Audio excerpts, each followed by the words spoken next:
কে আছে জোয়ান জওয়ান আজকে ভবিষ্যৎ তোমাদের হাতে নির্ভর করছে এই দেশের ভবিষ্যৎ। আজকে সংগ্রাম শুরু হলো, কথা সত্য না মিথ্যা? হাত ওঠান, ওঠান। স্লোগানে স্লোগানে ব্রহ্মপুত্র করতে হবে। ঢাকার রাজপথ, কথা সত্য না মিথ্যা? মুক্তি মুক্তি মুক্তি চাই, মুক্তি মুক্তি মুক্তি চাই।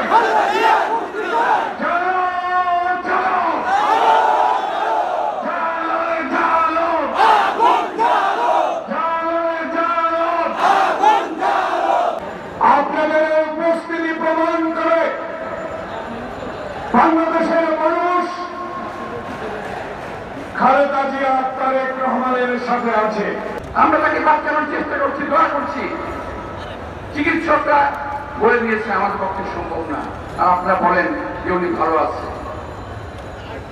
আমি বলতে চাই উনি ভালো আছেন, এই কথাটা দোয়া করেন, বলতে থাকেন, ইনশাল্লাহ হয়তো ভালো হয়ে উঠবেন। নইলে আমরা এই আজকে কিন্তু প্রথম, বহুদিন পরে প্রথম দেশনেত্রী বেগম খালেদা জিয়াকে নিয়ে আমরা মুখ খুলেছি। এই মুখ কিন্তু আর থামবে না। কোথায় গিয়ে থামবে সেটা আল্লাহ বলতে পারে। আমরা টায়ার্ড হয়ে গেছি। এখন দেশনেত্রী, একমাত্র দেশনেত্রী আমাদের, ওনাকে মুক্ত করতে হবে। ওনাকে এই দেশের স্বাধীনতা সার্বভৌমত্ব বজায় রাখতে হলে দেশনেত্রী বেগম খালেদা জিয়ার বিকল্প কিছু নাই। এবং খালেদা জিয়ার আইনজীবীদের মধ্যে আমি একজন আইনজীবী, পুরো মেটেরিয়ালসের মধ্যে কোথাও বেগম খালেদা জিয়ার বিরুদ্ধে কোনো এমন কোন উপাদান নাই যাতে তাকে সাজা রাখা যায়, সাজা দেওয়া যায়। অথচ 5 বছরের সাজাকে ফর্মেটিভাবে 10 বছর করা হলো। 10 বছর সাজায় বেগম খালেদা জিয়াকে জামিন দেওয়া হয় না, অথচ প্রতিদিন মাদকের আসামিকে আমরা হাইকোর্টে জামিন করি। সংগ্রামী বন্ধুগণ, বাংলাদেশের জনগণ বিশ্বাস করে না বেগম খালেদা জিয়া 2 কোটি টাকা চুরি করেছে।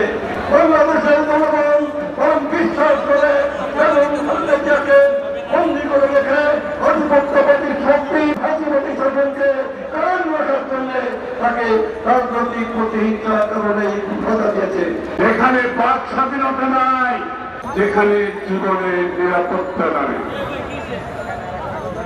যে এই দেশে 60 লক্ষ বিরোধী দলীয় নেতা কর্মীর বিরুদ্ধে মিথ্যা মামলা দিয়ে ভিন্ন মত ভিন্ন পথকে বন্ধ করে দিতে চায়। কেন বেগম খালেদা জিয়া আজকে জেলের মধ্যে আছে? কেন দেশনেত্রী গণতন্ত্রের মাঠ জেলের মধ্যে আছে? সেটা কি কারো অজর না?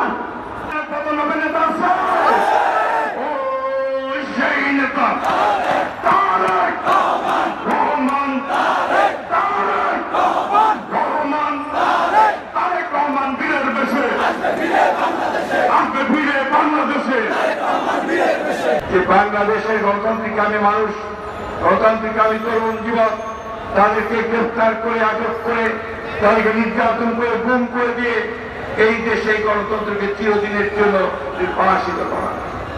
গণতন্ত্রকে রক্ষা করতে হলে, আমার অধিকারকে ফিরিয়ে আনতে হলে আজকে আমাদেরকে সকলকে ঐক্যবদ্ধ হতে হবে।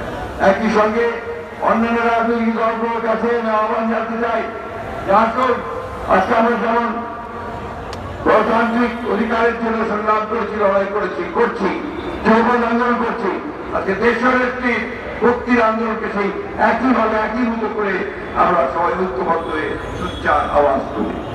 তরুণ যুবকের কাছে আমার আহ্বান থাকবে যে কে আছে জওয়ান জওয়ান আজকে ভবিষ্যৎ তোমাদের হাতে নির্ভর করছে এই দেশের ভবিষ্যৎ পরিবর্তন। একটা গণতান্ত্রিক দেশ, একটা সত্যিকার অর্থে জনগণের দেশ, একটা জনগণের অধিকার সুপ্রতিষ্ঠিত হবে, সেই দেশ আমরা আনতে চাই।